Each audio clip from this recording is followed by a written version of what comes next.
धनु राशि वालों, राहु देने वाला है छप्पर फाड़ सफलता। बड़ा चमत्कारिक प्रभाव जो है सो राहु का आपके ऊपर में होने जा रहा है। आप सोच नहीं पाएंगे, आप समझ नहीं पाएंगे कि आखिर इतने सारे बदलाव आखिर कैसे हो गए, क्योंकि राहु मीन राशि में अब तक थे और मीन राशि से निकल करके अब कुंभ राशि में अपने मित्र के घर में, अपने सखा के घर में प्रवेश करने जा रहे हैं 18 मई 2025 से। इनकी पंचम दृष्टि सप्तम भाव पर, सप्तम दृष्टि नवम भाव पर और नवम दृष्टि एकादश भाव यानी कि 11वें भाव पर पड़ेगा। इसका क्या प्रभाव होगा मैं ये आपको पूरी वीडियो में बताने जा रहा हूं। इसके साथ साथ आपके लिए प्लस पॉइंट ये है, बोनस में मैं आपको धनु राशि के 5 गुण और 5 अवगुण बताने जा रहा हूं। उसके बाद मैं आपको राहु के बारे में भी कुछ जानकारी दे दूंगा। उसके बाद आपको राहु के कारण कौन से वो निगेटिव प्रभाव हो सकते हैं 18 मई 2025 से 2026 तक, ये भी बताऊंगा और 15 सकारात्मक परिणाम भी मैं आपको बताने का प्रयास करूंगा। तो आइए सबसे पहले धनु राशि के 5 गुण को समझते हैं कि कौन कौन से गुण होते हैं। सबसे पहला, धनु राशि के लोगों में आध्यात्मिक झुकाव होता है। धनु राशि के जातक स्वभावतः दर्शन, धर्म और अध्यात्म में काफी रुचि रखते हैं। आपने ऐसा अनुभव किया होगा। दूसरा, ज्ञानी और जिज्ञासु होते हैं धनु राशि के लोग। ये जातक ज्ञान की खोज में लगे रहते हैं, नए विषयों को जानने की तीव्र इच्छा ये हमेशा रखते हैं। इसलिए हमने इन्हें दूसरा गुण इनके बारे में बताया, ज्ञानी और जिज्ञासु होना। तीसरा, स्वतंत्रता प्रिय होते हैं। क्या होते हैं? स्वतंत्रता प्रिय। इन्हें आजादी बहुत प्रिय होती है। वैसे आजादी तो सबको प्रिय है। वो पिंजरा में जो बंद पक्षी है उसका दर्द वही समझ सकता है जो मनुष्य कुछ समय जेल में रह करके आया हो, जिसे कमरे से बाहर ना निकलने दिया गया हो। चाहे वो विचारों की आजादी हो या जीवन शैली की आजादी, ये आपकी आजादी है। आप स्वतंत्रता प्रिय रहना चाहते हैं।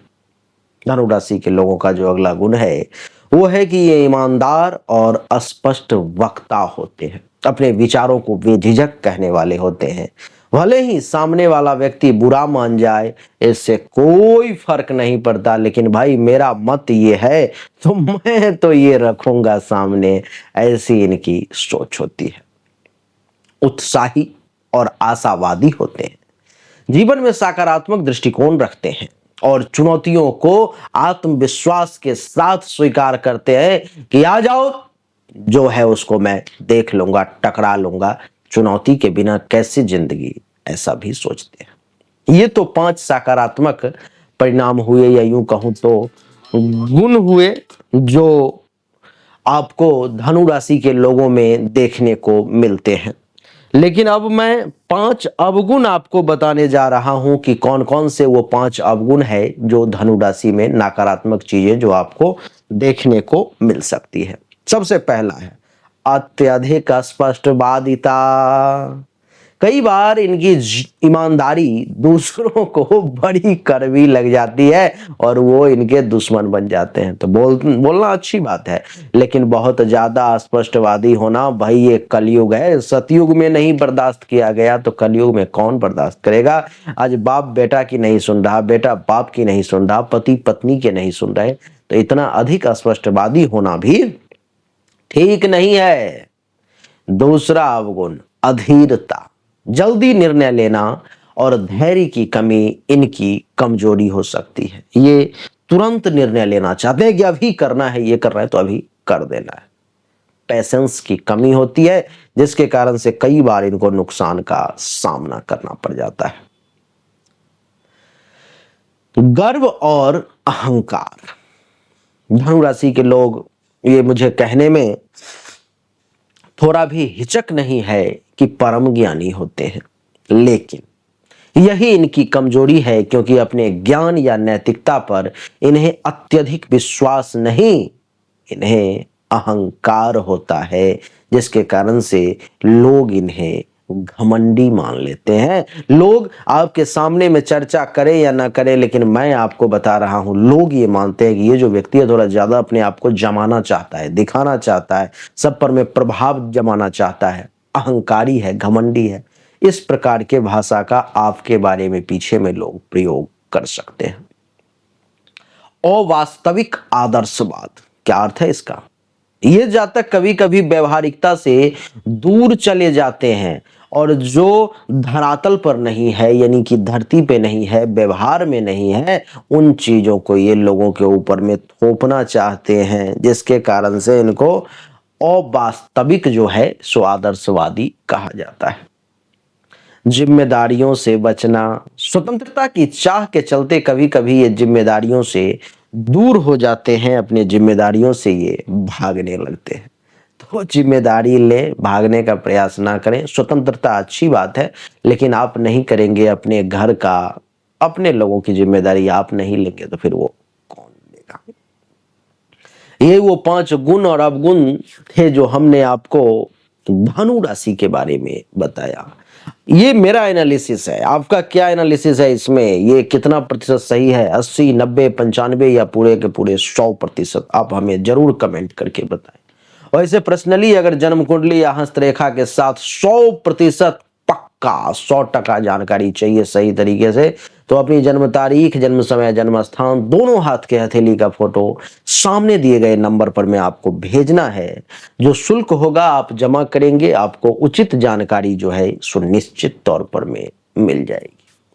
थोड़ा सा आइए समझते हैं राहु को, कि राहु क्या है। उसमें भी आधुनिक अभी का जो दृष्टिकोण है उसके हिसाब से समझते हैं।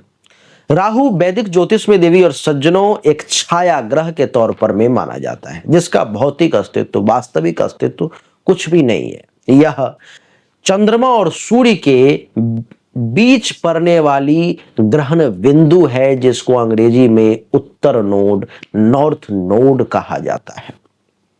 आपको बता दूं कि सूर्य ग्रहण और चंद्र ग्रहण जो होता है इसी नॉर्थ नोड, यानी कि ये जो राहु है इसी के कारण से होता है। आधुनिक संदर्भ में राहु के बारे में कुछ और बातें अगर बताऊं तो राहु एक विचारों का विचलन करता है। यह यथार्थ और भ्रम की सीमा को मिटा देता है और लोग समझ नहीं पाते कि माया क्या है और सच्चाई क्या है। जैसे खांडव प्रस्थ, जिसको बाद में इंद्रप्रस्थ का नाम भगवान श्री कृष्ण ने पांडवों के लिए दिया, वहां पर जब यज्ञ किया गया तो ऐसी सजावट थी कि पानी कहाँ है और मार्बल कहाँ लगा हुआ है ये समझना मुश्किल हो गया था। दुर्योधन ने पानी में ही पांव डाल दिया और वो गिर गया, वो समझ नहीं पाया कि ये पानी है। और द्रौपदी वहीं पे हंसती है और कहती है कि सबको अपने पिता से तुलना कराने वाले ये खुद कैसे भूल गए कि उनके पिता स्वयं अंधे हैं, यानी कि अंधा का पुत्र अंधा। और यही महाभारत के युद्ध का परिणाम हुआ, यानी कि यही अपने सीमा को दोनों भूल गए।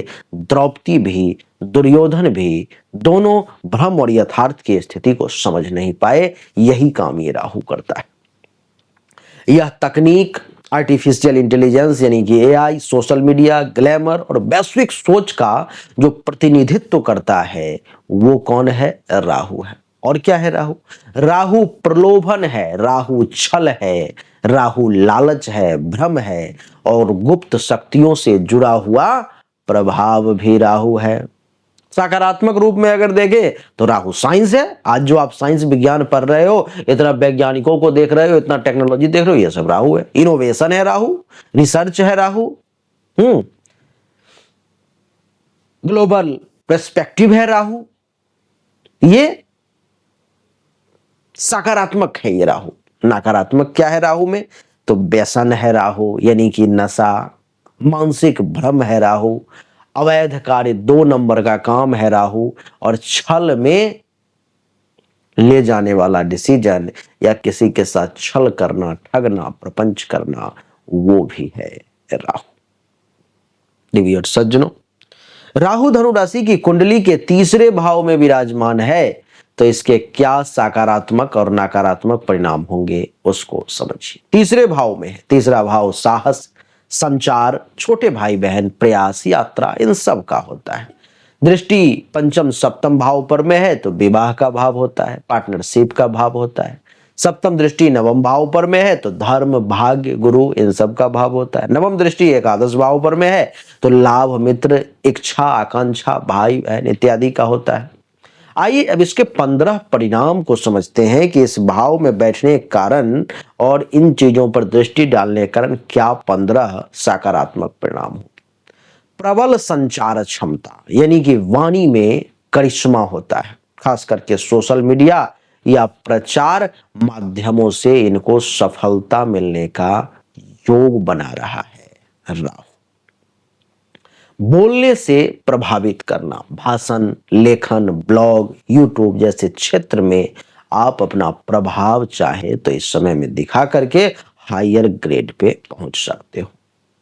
साहसी व्यक्तित्व, यानी कि जोखिम लेने की प्रवृत्ति जो है इस समय में आपको राहु देगा। तकनीकी कौशल, कंप्यूटर, डिजिटल मार्केटिंग और आधुनिक टेक्नोलॉजी के क्षेत्र में भी राहु आपके रुचि को जागृत करेगा। भाई बहनों से अलग सोच, लेकिन इनसे लाभ भी आपको दिलवाने का प्रयास करेगा। साहसिक यात्राएं, विशेष रूप से विदेशी यात्राओं में ये आपको सफलता देने का काम करेगा। व्यापार में छल से सफलता, मार्केटिंग या सेल्स में आपको छल से सफलता, शानदार प्रदर्शन कर सकते हो। ज्यादातर जो मार्केटिंग वाले लोग होते हैं, सेल्स वाले लोग होते हैं, आपको सच्चाई से अवगत ही नहीं होने देते, कुछ इधर उधर ये वो करके वो आपको फंसा लेते हैं। यानी कि राहु जिसके कुंडली में बढ़िया होगा उसको मार्केटिंग और सेल्स के क्षेत्र में शानदार प्रदर्शन, शानदार सफलता मिलेगी। और क्या करवाएगा राहु, तो सेल्फ ब्रांडिंग करवा देगा आपका। खुद से प्रभावशाली, अपने आप को आप प्रभावशाली ढंग से जो है प्रस्तुत निश्चित तौर पे कर पाएंगे और आपका ब्रांड वैल्यू बन जाएगा। मायावी व्यक्तित्व बना देगा राहु आपका, आपको अपने पास लोगों को खींचने की शक्ति जो है सो राहु प्रदान कर देगा। विदेशी भाषा या संस्कृति में जो है ये राहु आपकी रुचि जागृत कर सकता है। साझेदारी में तकनीकी या अनोखा दृष्टिकोण आपको राहु जो है सो दे सकता है पार्टनरशिप में। गुरु या धर्म के विषय में वैकल्पिक सोच आपके मन में आ सकता है, जैसे टैरो कार्ड भी आता है, पासा फेंकने वाली एस्ट्रोलॉजी आती है, और ये वैदिक एस्ट्रोलॉजी है, लाल किताब है, हीलिंग है। इन सब क्षेत्र में आपका जो है एक अलग सोच आ जाएगा। न्यू एज के लोगों के लिए एक अलग फिलॉसफी आप दोगे, ये सब देखने को मिलेगा। लाभ के क्षेत्र में इनोवेटिव सोच, यानी कि स्टार्टअप या क्रिएटिव क्षेत्र से लाभ मिल सकता है आपको। नेटवर्किंग में आप माहिर कहलाएंगे। बड़े स्तर पर लोगों से जुड़ना इस समय में देखा जा सकता है। मनोरंजन, ग्लैमर उद्योग से आपका संबंध हो सकता है, जैसे अभिनय, मीडिया या फैशन के क्षेत्र में आप कमाल कर सकते हैं। ये सब 15 वो सकारात्मक परिणाम थे जो मैंने आपको बताने का प्रयास किया। अब 5 नकारात्मक परिणाम भी सुने, जैसे कि भाई बहनों से तनाव या दूरी, खास करके छोटे भाई बहन से या छोटे भाई से ज्यादा संभव है। अत्यधिक बोलना या झूठ बोलना जिससे विवाद हो सकता है, इस पर में काबू करें। साझेदारों से धोखा या भ्रम की स्थिति विवाह या व्यापार में आपको देखने को मिल सकता है, इस पर में अपना ध्यान बनाए रखें। धार्मिक भ्रम या अंधश्रद्धा आपको गलत गुरु या फर्जी आध्यात्म की ओर ले जा सकता है, तो इससे बचने का प्रयास करें। लाभ के लिए अनैतिक साधन का प्रयोग आप कर सकते हैं, शॉर्टकट अपना सकते हैं, किसी को धोखा दे सकते हैं, 2 नंबर का काम कर सकते हैं, तो उससे भी बचने का प्रयास करेंगे तो बढ़िया रहेगा। तो देवी और सज्जनों, यही थी राहु के कारण धनु राशि वालों को कौन कौन सी छप्पर फाड़ सफलता मिलने वाली है, क्या परेशानी आने वाली है, इत्यादि हमने आपको बताया। अच्छा लगा तो वीडियो को लाइक करें, शेयर करें, चैनल को सब्सक्राइब करके इसके बेल आइकन के बटन को दबा दें, ताकि आने वाले समय में भी आपको एक से एक विशेष वीडियो मिल सके। धनु राशि वाले, अगर आपको ऐसा लग रहा है कि आपसे कमजोर लोग आपसे ज्यादा आगे निकलते जा रहे हैं, अगर आपको ऐसा लग रहा है कि जितना परिश्रम आप करते हो आपको उतना परिणाम नहीं मिल पा रहा है, तो आपको जरूरत है इस विषय पर सोचने की। इसका कारण है आपका भाग्य। आपके भाग्य कमजोर हैं, इसीलिए आप उस जगह तक नहीं पहुंच पा रहे हो जहां आप डिजर्व करते हो। तो सबसे पहले भाग्य को मजबूत करें, अपनी कुंडली की जांच करवाएं, जानने की कोशिश करें कि आपके भाग्य के देवता कौन है, वो किस स्थिति में है, उनको कैसे मजबूत किया जा सकता है और आप उस लेवल पे पहुंच सकते हो जहां पर मैं आप डिजर्व करते हो। संभव हो तो भाग्य का रत्न धारण करें, किसी योग्य गुरु के द्वारा सिद्ध करवा करके। चाहेंगे तो यहां से भी प्राप्त हो जाएगा। अच्छा लगा तो वीडियो को लाइक करें, शेयर करें। हमने आपको पहले ही बताया। आप सभी का एक बार फिर से बहुत बहुत धन्यवाद। Thank you so much. जय हिंद, वंदे मातरम। बोलिए राधे राधे, राम राम।